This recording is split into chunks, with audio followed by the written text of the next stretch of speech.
This is Calvin and Air, a husband and wife duo that run a Thai restaurant that does $3.5 million a year and has lines out the door. But they're opening up their second location next month and they're not ready. If they mess this up, they could lose their savings and the reputation they spent years building. I'm Alex Shimozy. I own Acquisition.com, a portfolio of companies that generate hundreds of millions of dollars a year. Earlier in my career, I sold a service business for $46.2 million that helped brick and mortar businesses like theirs scale. So I'm excited to help Calvin and Air open their second location, get one-time customers back more frequently, supercharge the reviews, and a whole lot more. Hi Alex, how you doing? My name is Calvin, and this is my wife Air. Hi. Welcome. We're the owners of Basil & Co. Thai Cuisine in Diamond Bar. 2024, our revenue was $3.5 million. Gross profit was $670,000. Our net margins was 19% and served over 100,000 guests last year. First impressions, restaurants have the highest failure rate of all businesses. So the fact that they're at 19% margins, I would say that's good. I would love to see if we expand it. Now, some people might hear that and be like, I thought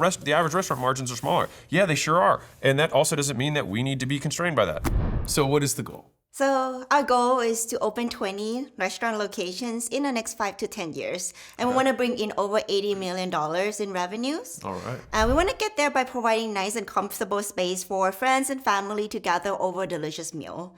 Another mission that we have personally is to create environments for staff to showcase their talent and also receive competitive pay. How'd you start the business? Maybe 15 years ago. And that is when Calvin and I met in a Thai restaurant in Santa Monica. He was a busser and I was a server. So naturally, we talk, right? And then we talk about our big goal, wanting to become an entrepreneur and own a restaurant in the future. Well, that plan goes so well that I end up marrying him in 2019. We opened our first restaurant, Basil & Co. in Diamond Bar, California. Within the first 3 years, we maxed out our capacity. We actually leased the next unit and we're able to meet the demands. But we are starting to max out again. So a sneak peek is our Ari Thai Eatery in Azusa, California, coming up soon. Okay, so who do you serve? So we serve our local communities, businesses, and families in Diamond Bar. The people who walk into the door, we see an age range between 25 to maybe 60. And we're in a very situated mid to high income neighborhood. Awesome. Well, how do you make money? Let's go through the numbers. So our average food item is $16. Okay. Our most expensive one is $68, the Crying Tiger. Average ticket size is $60 to $80, $80 on the weekends. Takeout is 30%, dine-in is 70%. And our most popular dishes would be the Pad Thai, Pad See Ew, and Drunken Noodles. And we also do beer and wine, but it's only 1% of our sales. Ding-a-ling-a-ling here. So right off the bat, they have beer and wine. And the fact that they have 1% of sales from arguably the highest margin item that they sell, there's probably more we can find out and some big opportunities there. How do you get customers? How do they find out about you? So we have organic page. It's about 50% of our business, we think. 1,300 reviews, 4.6 stars. Google is 460 reviews at 4.7 stars. Instagram, Facebook. Word of mouth, our customers like to spread the word of mouth a lot. Paid ads, we do Yelp, $1,200 a month. We do affiliates, foodie collaborations on Instagram. But word of mouth is really through our server talking to our customer. And when we are at the restaurant, we talk to our customer. Right. And you'd say about half of them come from, they saw, oh, yeah, I saw Yeah, your Google yeah. reviews, My mom was here reviews. yesterday. She said, I need to come try. And they come try. And then they said, I'm going to go tell my friend to come try. Got it. That's why I think word of mouth is a big thing for us as well. I would say almost for food more than almost any other business, word of mouth is just huge. I really believe that the food sells itself. Yeah. Yeah. No, that's great. On a long enough time horizon, the product of the business is the only thing that matters. Marketing just pulls up your timeline forward. It gets more people introduced to your product faster. And so marketing can accelerate growth, but it cannot create a good business. And so I think this is one of the big things that a lot of marketers don't understand. And this is something that took me years to figure out, which is that being good at marketing and sales can absolutely make you money, but it just accelerates how quickly you decline if you don't actually have a good product. But if you take it the other natural extreme, which is that even if you had zero marketing and one person eats, but it's so good, they tell 5 people, and then those 5 people come, and it's so good, they tell 5 people, you can quickly get to capacity if the product is good. And that works for services, that works for SaaS, that works for anything. Okay, so how many customers do you help? What's the sales velocity of the business? Average day, we do 340 guests, 2 to 3 on the weekdays and 400 to 500 on the weekends. Okay, so weekends are significantly bigger. When you said the average order was $80 on the weekend, $60 during the week, Yes. is that off the same menu? Just people are ordering more? Same We only menu. have one menu. Right. Got it. I would think that maybe the weekday, because a lot are business. So Yeah. like when they come in, they just order one plate of pad thai, right? That's Sure. $16. But During the weekend, it's more like a family. So it's like a bigger ticket. What's holding you back? So we actually have a few problems that we want to talk about. Like the first one first is to increase the sales during the non-peak hour. Like, during the peak hour, we're good. We actually have line out the door. But during the non-peak hour, we still find a way to better fill the house. We also want to improve on the takeout sales and also alcohol sales. Because we are opening our second restaurant, we really want to get Alex's help and also guidance, because we opened our first restaurant and we kind of like just roll with it, right? And we're just like, oh, it turned out great, perfect. But now that we're thinking about scaling, we don't want to just roll with it anymore, right? The stake is higher. We're not open up with a small hole in the wall. We want to make it right at the get-go. So having Alex on board or guidance us, that's tremendously helpful. And then also the other reason why this is so important to me, especially with our like second venture, is because I just quit my full-time job and I am going to be committed and fully focused on this restaurant. So increase alcohol sales, increase takeout sales, attribution for sure. Right. I think with this business particularly, it'll be more difficult to do attribution than maybe a traditional business. That's okay. I'm not as concerned about that. I'll introduce a couple of things that I think might be able to help us out. So looking at the problems that they presented, I think number one, we can increase sales during non-peak hours by actually changing pricing during peak hours. Second, how can we increase alcohol sales? Well, that's going to be through recruiting, hiring, and training a staff. I would say takeout sales and attribution I would put as kind of like the third priority for me going into this. What kind of promotional offers do you run to kind of attract customers? We like to give free items instead of giving percentages off. Big fan. So real quick, one of my big beliefs in business in general is not to give discounts. Basically, it's either full price or it's free. I'm a big fan of that, especially for food establishments. Like, you don't want to have people who become like discount seekers. Like, that's not good, which I do want to be clear, I separate from, you know, if you have a prepayment discount for services or you have some sort of incentive for someone to buy like on a sales call or within 24 hours, that I see as different than like running a promotion that's like 20% off. Not a huge fan of that. I'd rather give a free item and then have a clear ascension path to how I'm gonna get that person to become a full paying customer. We especially like to do that on the big holidays, Mother's Day, Valentine's Day, Christmas. So mostly seasonal, nothing that's standing or rotating. Do you have a process in place right now for basically what recommendations your servers recommend, number one, and then number two, what things they can add on to their orders? No, we do not have that yet. Okay. There's going to be a really big opportunity there. Okay, and then in terms of encouraging people to come for that second visit, is there anything that you do special for first-time customers? I think we just treat everyone the same. Yeah. No, that's okay. I have ideas. I have ideas. Yeah, no, we don't do anything special. No, you're good. You're totally fine. I know you want to increase your weekday volume. Right. What have you done or tried so far? We're thinking about doing a happy hour on the weekdays. Okay. And you haven't done that yet. It's an idea that you have. No, I think currently what we do is for the weekend, like our entree, for example, like the stir fry, you have to order rice on the side, but for the weekday, it's actually come as a set, right? So you order a stir fry, let's say you order hot basil, it already come with the rice. Okay, so it's a surcharge of rice on the weekend. Is that what you're saying? On a normal basis, yes, except for lunch. Lunch, we do that together. Okay, so tell me about this new store that you guys are thinking about opening. Okay. Ari's is in Azusa. Yeah. It's actually a little bit bigger. This time we actually have a bigger bar with bar seats. We wanted to put bar seats in this time to make sure that when the guests are waiting outside, sometimes up to an hour, that we have something to sell them at the bar.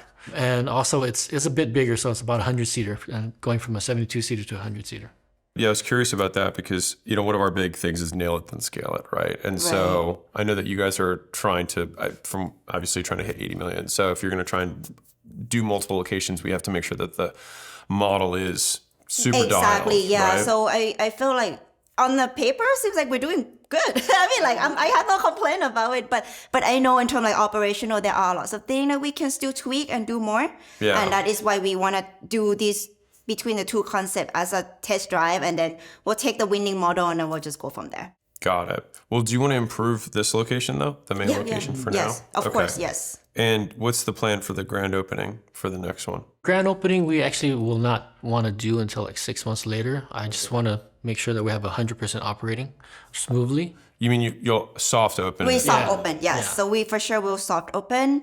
But in terms of grand opening, we haven't really put any package together because we think it's going to be 3 to 6 months down the line. So one of our internal mottos is nail it, then scale it. And the reason for that is that a lot of times small business owners will get really aggressive and really excited and want to expand faster before they've really solidified their core model. Basically, it's like, it might take you less time to get your second location, but it'll take you more time to get your 10th location. And so I want to make sure that those fundamental unit economics are right. How much does it cost to open? How quickly can we get it to be profitable? How long does it take for that location to pay for itself entirely? What does our grand opening promotion look like? How do we recruit, hire, and staff a new place and get the culture to be what it needs to be? And so these are a lot of the questions that happen, especially in a heavy staff business like restaurants, where there's a lot of people that work under one establishment. Okay, well, I have buckets and buckets and buckets of notes. So I have lots of stuff for you guys that I think we'll be able to help with. I'm going to focus primarily on this location, and then I'll talk kind of at the end about kind of what we can do to hopefully set up the second location to succeed. Cool? Yes. All right, awesome. And we also bring a special gift for you, Alex. So But wait, there's more? Yeah, before we get into business, we gotta feed ourselves right. first, right? It's customary. Yeah, I rushed into the business too fast. No. We spend a lot of time thinking about what we're going to serve Alex because we want to make sure he loves the food, right? Oh, yeah. So, well, he's, like the fitness guy, he's like the training. So we thought, okay, maybe meat is a good choice, like packed with protein. So Crying Tiger happened to be our best seller, and it's something that we're really proud of. So that is definitely is a no-brainer. The pineapple curry prawn, it's a little bit of a risk we want to take because it's not on the menu. It's something I tried making at home. I loved it. And I just want to see if other people will like it. So he is my guinea pig. And last but not least is the mango sticky rice. I think that is a Thai staple, and we just have to showcase who we are, Thai person, and that's what we want to bring to the table. So I'm gonna eat all of this and then we'll start. No, Thank you. That was great. Okay, so what is this? River prawns, fresh river prawns. River prawns. I don't even know what that is. Really good. Thank you. Really good. Special dish. All right, I have to try this. All right, you won't be insulted if I just don't finish everything, all right? No. Okay. But I am gonna try all this. I can see why it's doing so well. That was delicious. That was unbelievable. This was obviously everything was good. That was exceptional. Seeing Alex finish that red curry in 2 bites is like, oh yeah, we might need to put that on the menu. That's why we do this. Fill my heart. Fill my heart. Oh, the river prawns were fire. Really, really good. I mean, it was obvious why the restaurant's done well, because the food is good. And this is just like the simplest thing in the entire world. And I use restaurants as a simple analogy because everybody gets it. It's like a lot of people obsess about all the marketing and all the sales hacks. At the end of the day, if you have good food, people will come back and tell their friends. Like, that's really what it comes down to. And they focused on the thing that mattered most. I'm happy to help with all these kind of little things that can maybe improve the business model, but they had the thing that matters. Because if they had bad food, it didn't matter how many taxes I was gonna give them, they were just gonna get people in the door and they were gonna leave and never come back. And so they'd have to become a marketing business in order to stay alive because their product was inferior. They don't have that problem, and so I'm stoked to see what happens. The kind of 4 categories, actually I'm gonna split it into 5. So we've got pricing, we'll talk about. Number 2 is the actual menu itself. So I'm gonna ask you a bunch of questions about the menu because I think this is gonna dramatically affect average order value. Number 3 is gonna be training. So this is kind of the staff stuff that we're talking about. Number 4 is gonna be alcohol. So I'm gonna split this out specifically. And then 5 will go to next location, okay? So those are kind of gonna be the big overarching topics. So what I want to do is kind of like, are there ways that we can immediately potentially increase the profit of the location without dramatically changing the operations? And so there's 2 things that we could do. One thing that you can do, and I remember seeing this at a restaurant, is that you can just add your processing fee and you just put that on your menu, which says plus 3% processing fee for credit cards. Right? And you can do 2.9, you can do 3.9, whatever you want. And then that way when they get the bill, it'll just say processing fee, whatever. And it doesn't usually affect anyone's take rate from like what they choose to order and whatnot. But for you guys with a 3% increase would be like a 15% increase in profit from one thing. So we don't need to do that. I'm just like, that's one consideration you can do. The second thing that you can do is I noticed that you were at 0.00 in terms of your pricing. Was there a reason for that versus doing like $16.99? I felt like the $16.99 or $16.95 thing was kind of old school. I just want to make it simple and clean. Well, I'll briefly push back just because where you're at pricing wise. If you were, I would say higher end. I think you guys are upper middle, right? You're not like here, right? Yeah. I would say yes. If you're serving, $29 to $50 entrees as the primary, then I think having 0.00 could make sense. Typically with luxury brands, they don't have 99. But I think that you're in a spot where I don't think it would detract from your brand to have $16.99. And the reason for this, like most people make their judgment off of that character in terms of pricing, yes. right? And so this, though it may seem really small, if your average ticket is $16, this is 6% absolute, which for you guys is plus 30% in profit margin for the business. So like if you went from 19% currently, because that's a 6% increase in total in average revenue, that would take you to 25% margins from that, which is a 30% increase in profit. So that $670,000 in profit would be an extra 200-ish, 220,000 a year from one move. I don't think it's going to affect your sales. That's just me personally, because it's like we're not even changing any of the characters. Right. You're already kind of like paying the fee of being at $16. I don't think anyone buys 16 doesn't buy $16.99.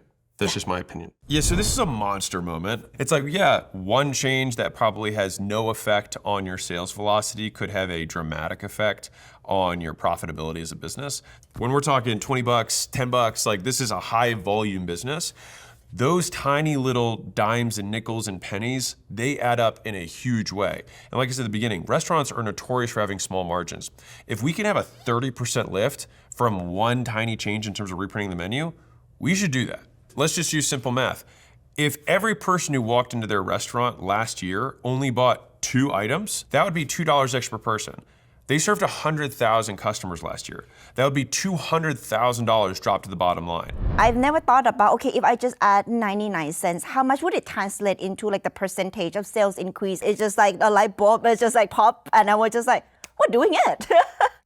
The next one is because you're turning people away on weekends, right? Yeah. Have you considered having weekend pricing? Saturdays and Sundays or Fridays and Saturdays, the menu that you hand them is different. So you've got weekend menus and then you've got weekday menus. And so then the weekend menu can add $2 per dish. It's this surge pricing, fundamentally. It's just like Uber. Like if it's really busy, they charge more. If it's less busy, they charge less. And so I'd rather you just add it on the days that you have it, and they won't even feel like it's being added. You're just giving them the weekend menu. Right. Right? It's just like different places have like a lunch menu and a dinner menu. The dinner menu is more expensive than the lunch menu. No one's offended by that. It's just kind of a standard practice. How does that feel? Worth considering. Okay. But be scary to do all 3 at the same time. No, I don't think you necessarily should. But I think I wanted. particularly like this one the most. I've thought about it, but I think we never actually have that percentage breakdown on how much is going to increase. Yeah. So we didn't see like the whole picture and how it will impact profitability. I think this one actually resonated with 30% increase. Well, this one definitely resonated with me the most. Yeah. In terms of processing, Yeah. If you don't like it, don't worry about it. This is why I lay these out, and it's a lot about you and how you feel. It's your business, right? Yeah. And so if this feels light to you, Yeah. you're like, I think we could just, literally the cost of this is reprinting the menu. That's it, right? Yeah. So check this out. So this is the $100 million scaling roadmap, and they are at stage 5 productized. So they've got probably 20-ish people who work for them.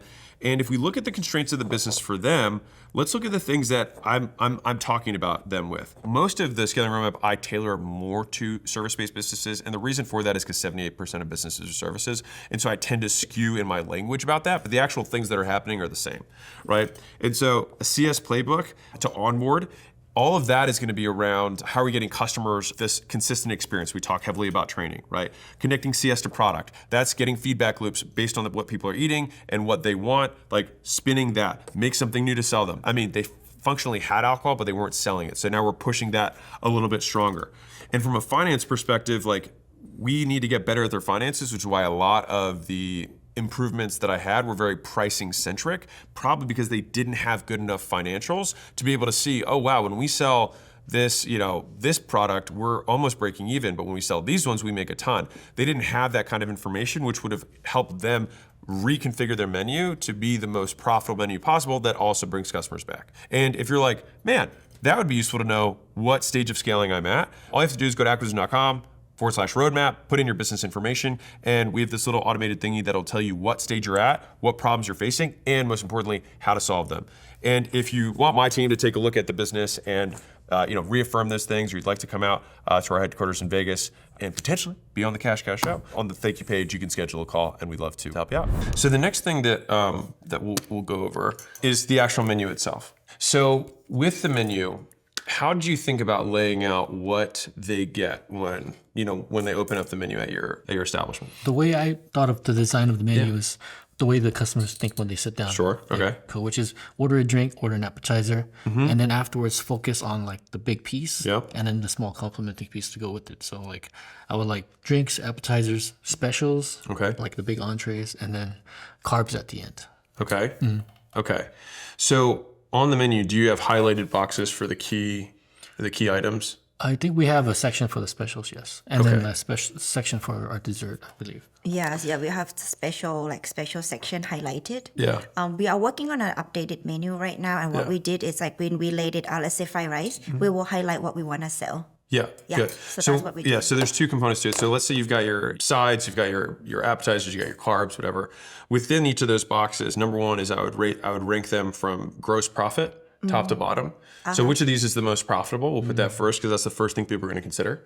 And then the second thing is I would have your highlight box, which is and I put at the bottom of the menu, like, if this is your first time visiting, this is the one you can't miss. Right. That way, it's like people, because no one wants to make the decision. It's fundamentally what's good. What's right? good? Yes. Exactly. It's number one. So that way, if you have each of the highest gross profit margin things that also happen to be the things that most people love, and those should be the same, ideally. That we want to make sure that it's really clear and it's prominent on the menu per box that they're kind of working through. So any kind of business that has a menu, and the term having a menu comes from restaurants because many people have eaten at restaurants. But you go to a mechanic shop, there's a menu, right? And so in general, I like having a couple things to be true about my menus. One is that I prefer to start with the highest prices. And the reason for that is because it's anchors. And they've done research studies on this in terms of how they lay out like wine menus. If you put the most expensive one on the top, it anchors the remaining prices underneath of it. And so number one, I like having higher prices higher. Number two, I like higher gross profit margins because two things could be $16, but one of them might cost the restaurant $6, one of them might cost them $1. And remember, that 99 cents that we added 30% to the profit of the business if executed, no sales velocity drops. And so us having just get more people to buy a thing that has $2 or $3 more of profit could make an enormous difference to this business. The third piece that I want to hit on is what's the stuff that brings people back? Like what's the stuff that's so good that they're like, God, I have this again. And so balancing those three priorities is how I think through laying out a menu, whether it's a services business or it's a restaurant. So the next thing that I have for you, this is just menu. We're going to get into training stuff in a second with like how do we increase alcohol sales and things like that. But what I want to do is increase the likelihood that people are already thinking about it. Right? And so there's two things that I want to think about. Number one is with each of the dishes, you could put underneath of it pairs well with. What drink this would go well with. And if they're reading it, they're going to be thinking, oh, well, they're saying it goes well with this. You will get more than 1% of people to buy alcohol just from adding to what it pairs with. And then they just look at the menus. Yes. Yeah. I love that idea. I love that. Yeah, and this is all profit, right? Yep. Pairs with. Does that make sense? Yep. Okay. So this may be a wink wink from my next book that's coming out, but there are a number of ways that you can make a customer more valuable. There are 8 of them. One of them is a cross-sell, which is, do you want fries with that? For them, it's going to be, do you want an alcoholic beverage with that? And so what I want to do is make it as easy as possible for the customer to say yes, and I want to make it easy as possible for the staff to not forget. And so both of the tactics that I'm going to lay out for them are going to mirror those things. How to make it easy for the customer, remind them to do this thing. And the thing is they're getting 1% of their sales from alcohol, which is super high margin, right? So if we can get that from like 1% to 6%, so just adding 5% to the business in terms of total revenue from this very high gross profit product line, then again, we have another 25% increase in profitability. And that's just going from 1 to 6%. If you flip the table from no one's getting an alcoholic beverage to every person buys one, the profit of that table jumps through the roof. And so we only need like 1 out of 10 tables to do that. We always thought that the alcohol should be better than it is and would be a huge opportunity if we could improve it. And I mean, we see industry standards being like 5 to 15%, maybe even 20, right? And we're at less than 1. So that's a really big weak point right there. Do you have specials in terms of drinks? No. Okay. So I would recommend having one special that's a drink. So just say like, hey, we also just freshly made a Thai mint Mai Tai, whatever, whatever cocktail you want. It's made fresh here on staff. It's super refreshing for the summer or whatever months, make it seasonal for, whatever time it is. And that way, some people were coming back, it's like, oh, that sounds good. Like all we want is like, that sounds good. And then it's like, great, we have the purchase. So I would include that as the first thing. So basically hey, before we get into drinks, can I say the drink special? We make one every week and we spend a lot of time, we taste test a bunch in the back and we come up with the best one and it's freshly made here, blah, blah, blah, blah, blah. And I think people would really like that. So rotating one drink special, there we go. So tell me about the actual tabletop. Do you have anything on the table at all? Do you have like one of those little A-frames or one of those spread open? You know what I'm talking about? Like where they the just... table? Yeah, you don't do that? Not Okay. yet, yeah. Okay, is that too below where you want to be in terms of vibe of the dining? I'm okay with putting it. Okay. Especially if it's like, a special. Yeah, like Something a that we special. want to Yeah, introduce. yeah. So I would probably do that because people like the visual. So I probably So have... there's a difference right now, right? Customers sit down, we bring our menu. So we have like a menu and like a special menu. So the special menu have like all the picture and the recommendation. Our menu is just, like the list of item with ingredients, but it's not left on the table. So when you're saying like having like a little kind of like a placement, or Yes. it's kind That's of what like I'm saying. there in their face. while they- Because also I'm thinking about the servers, right? Like how can we help them do their job easier? And so if they can just point and then the visual's right there and they can see it, I think that's pretty compelling, right? And I think the way that you make that look is what will determine whether it looks cheap or whether it looks nice. Yeah. Obviously, I wouldn't go lots of neon colors with the tropical background, right? Like that would probably not be the, right? So, keep the look and feel of it upscale, but we still want to have the really nice, elegant descriptor underneath of, once a week, the entire team tries, 5 different drinks. We pick the best one. And then that's what we decide as a team to offer for the week. Because if we can get the team bought in on it, they're like, oh my God, it was so good. Yeah. Like you guys should try it. At first, we're like, should we do it? Should we not do it?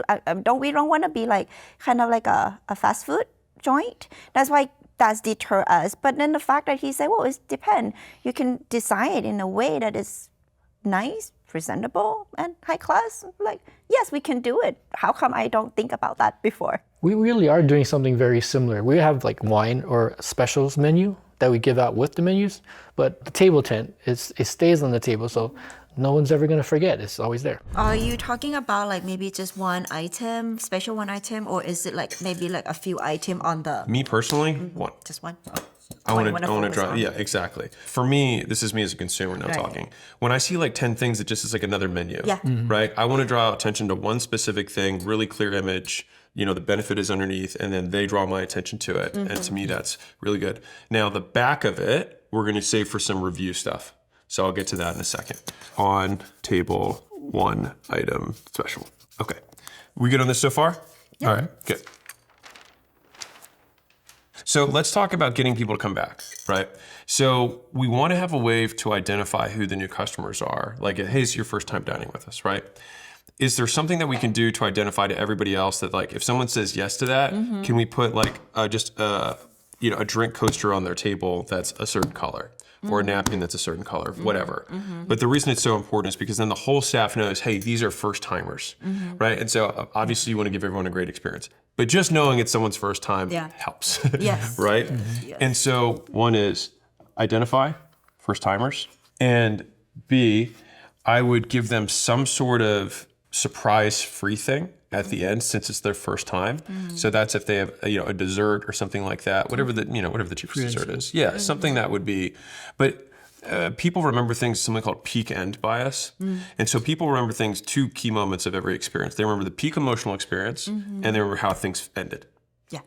And so if we can just really make that ending really nice, I think that would be something like surprise dessert for first timers. And what I would want to do is then give coupon of some sort. And the way that you can do this if you want to do it classy is that you have the manager put their card and then write free dessert on the back and then hand it to them.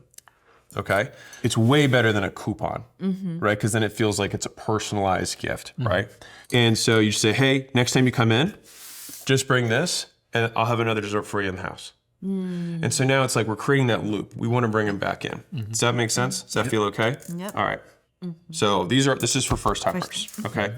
For existing customers, I think you can offer the free dessert in exchange for reviews. Now, I know you guys do something like that now, correct? We have Sometimes. done, yeah, we have done Sometimes. it. We've done it before. Yeah. I'm a huge fan of free drink / free dessert for review.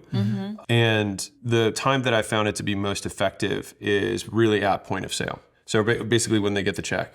Now, I have a couple ways of doing this. So I want you to tell me which one feels, just kind of like I said, the pricing thing earlier. I'm going to give you 2 or 3 different ways of doing this, and you tell me the one that feels better for you. Okay? So the first way is, hey, if you guys want, I can take care of one of the drinks. If you're just willing to leave us a review, it would mean the world to us. We're a small family-owned business. And if they do that, then you say, cool, let me take the check back. I'll take it off and I'll come back with it. And so then it's like, great, every one of these, and it's at the point of sale. So you want to give the discount now. The whole idea of like, if you leave a review, next time you'll get, it's like, no one cares. Right? They'll just pay and no one gives. So it's like, it has to be immediate. So that's the first version. So free for review is thing 1. Okay. That's the first version. The second version of this is when the check gets delivered, the manager comes after when it's sitting there or whatever, before it gets scooped up and says, hey, by the way, your server's name was Judy. And just, Judy gets a small bonus if she gets over, 10 5-star reviews in a month.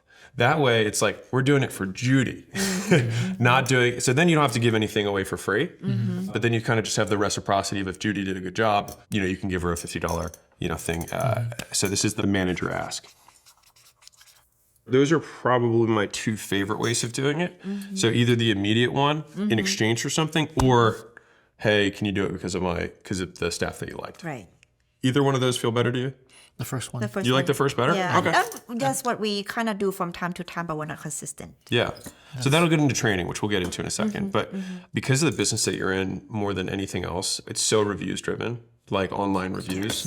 Yes. If you took your reviews from 1,300 reviews to 13,000 reviews, the amount of people that are coming through the door, and like all we have to do, you serve 100,000 people this last year or total? Just last year. Yeah. So if we got 10% of people to leave a review, it would change things for the business. It would be. Definitely. And so it's like, do we think one? And the thing is you have multiple people at the table. Yeah. And so where this gets kind of interesting, hear me out, is that you could say, hey, if you each leave a review, then I can get all your drinks, and in one table we can get 5 reviews. Right. And so, mind you, you don't have to do this forever. It's just, and this is obviously thinking about the next location too. Yes. Would I be willing to give up the cost of a drink in order to get a review? For sure. Wouldn't even think about it. Nope. Right. Not even And so, right. And so that's, you're willing to make the trade. And the thing is, it's because it's on the check right now. They're like, sure, I like this place. This was great. I'll save $5, whatever. I would have done it for free, except they wouldn't. But, right. But like that little incentive helps out. So for brick and mortar services or restaurants, just local Main Street businesses, the vast majority of people make their decisions by searching online before they go. I mean, when you're about to go to a restaurant, what do you look at? You just look on Yelp, you look on Grubhub, whatever, and that you see the reviews. And so I don't know about you, if I'm like looking at a dessert place and it's got 3.5 stars, I'm not going. I'm not gonna go. I'll just go to one that has 4.5 stars. Like, why would I risk it? People only go out a certain amount of times per month, and they're not gonna blow their one time out on a 3.5 star place. They're just not gonna do it. And so we need to boost the hell out of that so that not only do we have good reviews, but we have a ton of them. And so let me give you a different example. So let's say that you've got one place that has 55 star reviews and it's a 5.0, and there's another restaurant that's 13,000 and it's a 4.7. Where are you going? 4.7, 13,000, no question, because this is a business. Like 13,000 reviews are like, holy cow, like this is probably iconic. This is probably a destination, which if you're a small business owner, what higher praise could you want? So when I read the review, it's give us just not comfort, but also encouragement, right? And if I feel it, I am sure anyone who come on our Yelp page, read that review, will feel the same way. So to me, that it's important is how we communicate with our guests. I was thinking about a way to increase the average order value, right? And so in the e-commerce world, it's like you get free gifts over a certain amount of spend, or you get free shipping. I'm trying to think of a way that we could tastefully do that within this business, which is like, it'd probably be better for takeout than I think in dining. Which is like at $50 or at $100, wherever, if the vast majority sit are at 60, right? $60 or whatever it is, it's like, then we want to put the free gift at like 75 or 80. And so maybe on weekends, you make it 100, on the weekdays, you make it 80. So you just push that extra $20. It's like, hey, just so you know, you get an extra full, whatever I just had, for orders over $80. And I think that'll nudge a decent amount of people. Just put it right above where they're currently at, and it's like you get a full another order on top. And you guys have good gross margins on the food, because I just want to bump it up. And you saw with the 99-cent thing, Yeah.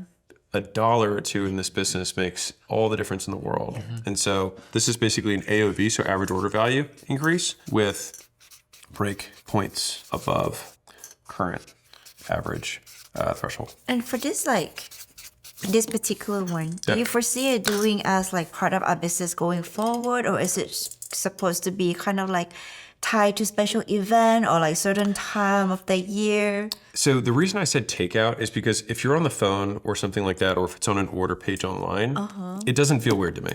Like, because we have to think about obviously the servers, right? Like Right. they can only remember so many things. Yeah, yeah, this is actually a lot of information too. Oh, sure, yeah. But because what we're going to think about this is from the experience of the guest, right? So they're going to come in. Are you new? Yes, great, cool. So they know if they're new or not. Yeah.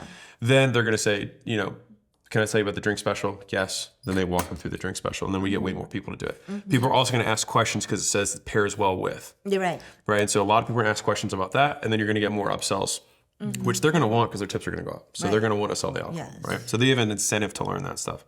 And then basically from that point, there's really nothing different except at the very end, they're going to do this. So there's not a huge amount that we just have to know, are they a first time customer? We're going to make sure we do the drink special. And then at the end, we're doing this. 3 things. Yep. That's it. So as much, I know we talked about a lot, but in terms of what they have to do, it's not too much. Reduce down to Yeah. We will worry about adding more work to our worker, right? But then the way that Alex showed us today is not adding more work. It's just adding pure profit. So Simple solution. simple Actually, really solution, and we simple. were complicating the whole thing and not able to get past our own thoughts. So 1 out of 3 strategies actually succeed in a business, and that's a McKinsey study that they did. And some businesses have 2 out of 3 strategies succeed. And the big difference is culture, which is the reward and punishment that exists within a business, which is fundamentally like, how do people behave? How do people do stuff? And so this is a people-heavy business. And so I wanted to not just give them a bunch of, here's all the stuff that you can do, but I wanted to translate that into real world. How are you going to get your staff to do it, right? Because if they don't ask people what beverage they want or ask them if they want to get dessert, very simple lines, but if they don't do it, it's a huge cost to the business. And so we had to make sure that they went home with clear items of like, this is how I'm going to train the staff, and make sure that they do this every time. Otherwise, this is just a lot of fun entertainment, but nothing's going to happen to the business. Do you think we could change this coupon card to sign up for our loyalty program? You get free mango sticky rice on your next visit. Oh, but you said you like the physical card. I like the physical card a ton. And if you're like, hey, if you're worried about losing this, just take a picture of it and just show it to me on your phone when you come back. That way that people can bring it up. And what if they share it and people who came got the picture of the back of the card? Like, so they brought new customers in. Like, oh no. Right. So it's okay. So you can have them take the picture of it and be like, hey, if you feel like you're gonna wash your jeans and it's gonna get, it's torn to shreds, you can take a picture of it too, and that way you have it. Okay. It's a little thing. The only reason I hesitate with the loyalty thing is just like, how many people are actually part of loyalty programs for restaurants? Restaurants, I'm not sure, but cafes is normal, right? Yeah. No. Oh, so they have like the punch card and they have all that stuff. Because you said you wanted to be more on the upscale side, I have a whole thing on loyalty programs. I didn't get into it because I didn't feel like it was necessarily the best feel. I can talk about it, and then you guys can decide.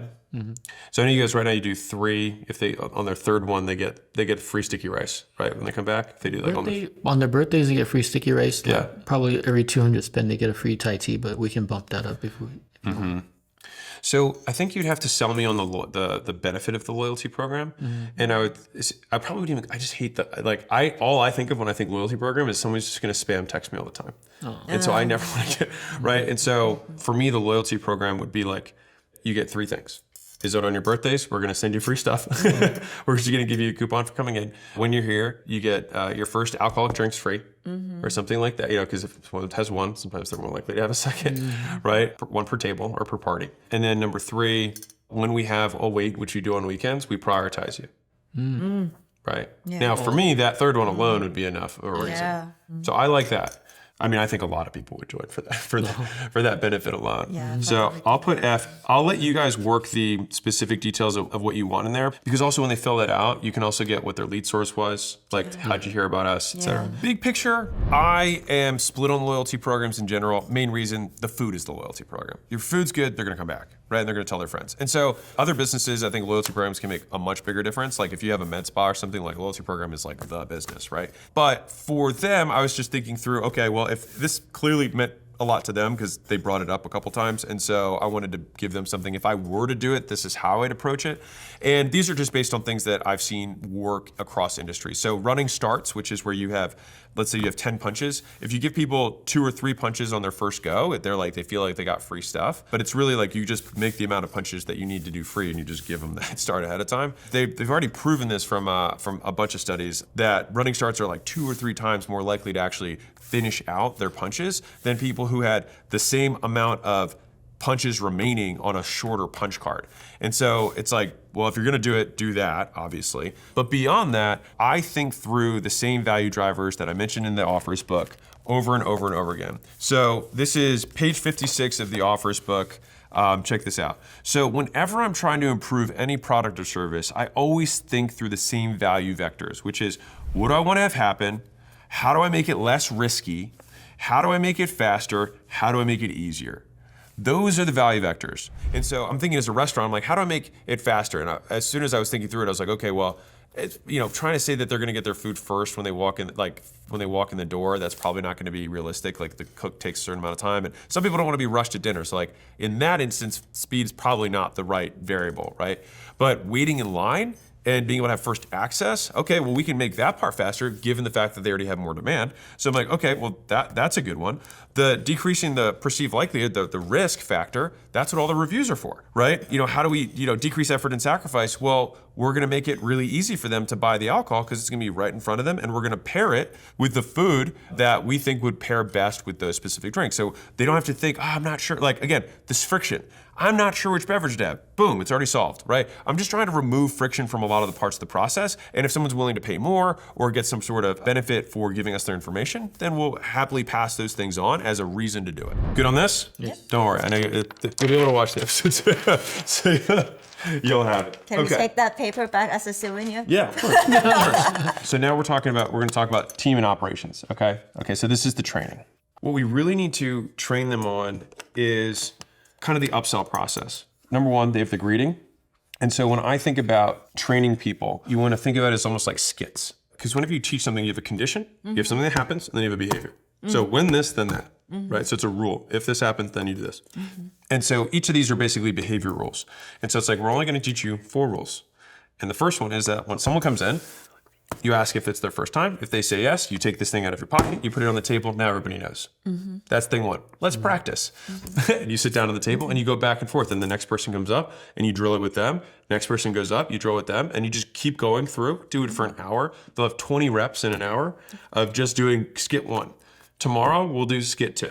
And that training just gets so ingrained. If you do that on a regular basis I'm sure before the shift starts, they have a 30-minute little powwow or a 20-minute powwow. You just do this.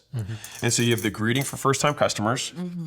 The second is going to be the beverage, which is we're going to be practicing getting the alcohol upsell. So let me tell you about our one beverage of the week. So in the back, we try out every week. We get together and we try out 5 different cocktails. And the one that we say is our favorite is what we make for the week. And so it's made fresh, home here. We did it just a couple hours ago. It's freshly squeezed mint, blah, blah, blah. And a lot of people love it. Would you like one of those? That's it. That's all we do. And then the next person goes up and you say, do it again, right? Yeah. And so you want them to get 5-10 repetitions per practice session. And so it's that way you can hold them accountable to it. Because if you do this on a regular basis, they'll do it. Then we have the pairings, which is when people are ordering their mains, just reminding them that that goes really well with. Would you like? A lot of people like it with. And just doing that little reminder. So it's gonna be sides plus alcohol. So with every one of these dishes, there's a reason McDonald's has, do you want fries with that? Do you want to supersize your meal? Do you, each one of it's 2-3 questions after every time somebody says they want this thing. So yes, I want the pad thai. Awesome. Do you want to have extra noodles on the side? A lot of people do. No? Okay. It pairs really well with this. Do you want to go ahead and take one of those? And even the way I'm saying it, do you want to go ahead and take one of those? I'm telling them to say yes by how I'm asking the question. A lot of people do that. You want to go ahead and do one of those? They're like, okay, I'll do it. And so we just want to practice that. So the practice piece would be, I order, and then you ask me question 1, question 2. An experienced salesperson will know those tiny little nudges, and in a rapid sales conversation, which is what a waiter or waitress has to have, let's say you have a table of 5 people, you're gonna have 5 sales interactions. And so we're talking like 1 sentence or 1 phrase that we're adding on per kind of exchange back and forth. And so we just have to get the team to practice those little nudges, which is like, would you rather have chocolate or vanilla? I like chocolate, right? Or most people like chocolate, or that's what a lot of people do here. And this matters more, especially with first-time customers, because they're like, I don't know how it works here. And so then you're like, well, this is how it works. This is what most people do. This is what maximizes your experience while you're here at this restaurant. And so what we're doing functionally from a value perspective is we're paying down risk. We're increasing the perceived likelihood of achievement. We're saying, you want to have this amazing experience? I'm going to help you have the best experience by just helping you navigate this menu and ordering process to get the best stuff. And I'm incentivized to do that because I want you to have a good experience, so you tip me well. For every alcoholic beverage, what do you charge for the drinks right now? It's pretty affordable. I think we're at like $6 or $7 a Super beer. affordable. So they're going to get about $1 added. So it's like when you're looking at the table, just think, every question you ask, you have $1 just sitting there. And you have 5 people at the table, and you've got $2 in each one of them. It's just right there. Yeah. And so, okay, you get 3 of them. Great. You just got $3 from just taking orders. I would translate it into what it means for them. Does that make sense? Yeah. Yeah. Okay. From a team perspective, I would put a little leaderboard in the back for the server that got the most alcoholic beverage sales. And then you can give them $50 or $100, whatever. Or maybe they just get priority to pick what schedule they want for the next month. Okay. Just little things like that I think work really, really well. So the last step is review/comeback offer. So if it's a first-time customer, they're gonna get the comeback offer. If it's any other customer, it's gonna be the review offer. Gotcha. /loyalty if you want to do your loyalty offer. And that's why we set this up so that we can do this. And if they forget, they can look down at the table and remember what napkin they put there. Right? That's why we do this, right? This is how we make a little system out of it. Yeah. Yeah. Does that make sense? Do you Makes feel like sense. they could do this? Yes. Great. I want to do it. So I think if we just do these things that we just outlined, there's a lot of points, but I think it's doable is kind of my point, right? Like we just kind of went through almost most of the things that they have to handle. The rest of it is menu, moving the menu stuff around, adding the 99 to the price, like very small things that could be big differences to the business. So the last thing we'll do is I'll cover the next location and then we'll wrap it up as one list and we'll prioritize it. Cool? Yeah. Okay. I think when you do your pre-opening, what I would do is I would do an influencer night. Okay. And so you make it a VIP event. They can videotape it and they could share it to their stories, and that you can give them the promotional offer of the free dessert, the free sticky rice, or a free drink, whatever, that you could trace back to them. And I think that would be a great first launch. And then you can also use all of their creative. That's the deal for getting the VIP experience. So it's like you get all these influencers and they make these little videos about your restaurant. And then you can basically run an ad after the fact and people recognize them because they're influencers, but they're talking about your restaurant. All right, so check this out. So what I'm talking about is affiliates and partners, all right? And so the big key here is an affiliate is a lead getter. They're an independent business that tells their audience to buy your stuff. And so if we're gonna have a full night, right? We don't just want any kind of customer in the door. We want customers that can bring us boatloads of customers. Like their normal business is one customer tells 2 or 3 people and then those people come in. But the value of an influencer or somebody who's a local celebrity or local influencer who runs a forum or whatever it is locally, or they're just another local business owner that has exposure to many other people who are walking in their shop, their auto shop every single day, then you invite them out. And they can then tell 100 people on your behalf. And so it's simply that it just gives you a lot more leverage and you're willing to make a little bit of a trade. And so you might do it for free, or might do it at cost, you might give them half off because it's pre-opening in exchange for them, videotaping it or making a post or something like that. Those types of things are great ways to kind of launch the word of mouth from the people who have the biggest megaphones. So number 1 thing we're gonna do is we're gonna do plus 99 on entrees. Number 2 is we're going to reorder menu in order of profit. 3, you're gonna add pairings, alcohol with entree. Okay, number 4, drink special with table top pick, all right? So we're gonna do first timers training, which is napkin plus comeback offer. And then for returning customers, we're gonna do manager card for VIP treatment. And then 7, you're gonna have daily training on 5 scenarios. Doable? Yes. Okay, so let me show you how this actually adds up though. So if we see no change in sales just by adding the 99 cents, we get plus 30% of profit from this. Now, reordering the menu could actually have a really dramatic effect, because if we just got a higher percentage of people to just buy the things that have the highest margin, that can have a really big effect on the bottom line. Because they're buying the stuff that costs the least, right? That has the most markup. And so this, I would estimate, might be somewhere in the neighborhood of like 10 to 20%. If this succeeds, this one I feel really good about. This obviously is gonna be huge for you. Yes. I mean, this could be somewhere in the neighborhood of like 40% plus increases. Like this is really big, both of these together. First timer training, I think this is gonna be more important for the second location, because you're already at relatively full right now. So getting people to come back, I think is gonna be really important for the second location. Yes. But this might also help with some of the weekday. Right. Because if you just get more people to come back, especially if they come during the weekdays, then those are the ones we really want to incentivize, because it's like, we'll come back again during Tuesday, right? So this might be I would probably estimate this might give you like and again, 10 doesn't sound like a lot, but it's 300, 400,000 a year. Yeah. You know what I mean? Given your revenue. So it's not nothing, right? Manager card, this is going to be reviews. You know, I would bet this is probably a 20% lift, somewhere in that neighborhood. And then this is just going to be overall the execution. But these are the 3 that I think will really move the needle the most, and you don't have to do a lot to implement them. Yeah, How's that feel? I can do it over the weekend and Perfect. we'll be done. That's my favorite kind of implementation. Right? Yeah, fast and easy is way better than slow and hard. No, this is easy. I can Good. like just crank it out tonight Good. and then print it out tomorrow. Good. How do you feel about this whole plan? Great? Doable, and it's going to make a big difference. Yeah, very great. Okay. Well, you know what we have to do now is we have to hug, and then I have to finish your food. I never thought I would do something like this. Super nervous when he's like, "Are you gonna go on the filming?" I'm like, "Nope, not doing it." Scared to death. But I'm glad that I actually get out of that mindset and choose to do it, because I found lots of not just a helpful tip, but also I feel like I received support and guidance, which is really important. And I'm so glad that I made decision to be here. Really happy to be here. Made me feel a lot more comfortable with learning how to scale better and trying to do it the right way the first time.